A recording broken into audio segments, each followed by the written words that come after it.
क्या तुमने सोचा कभी कभी अचानक हिचकी स्टार्ट हो जाती है?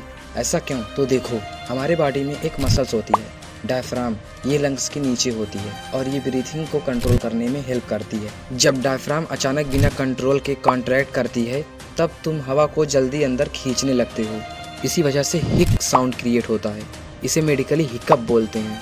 लेकिन डायफ्राम सडनली रिएक्ट क्यों करती है? इसके रीजन हो सकते हैं बहुत फास्ट खाना, कोल्ड ड्रिंक, स्पाइसी फूड या ज़्यादा एक्साइटमेंट या स्ट्रेस की वजह से। ऐसा ही माइंड ब्लोइंग फैक्ट चाहिए तो सब्सक्राइब करो।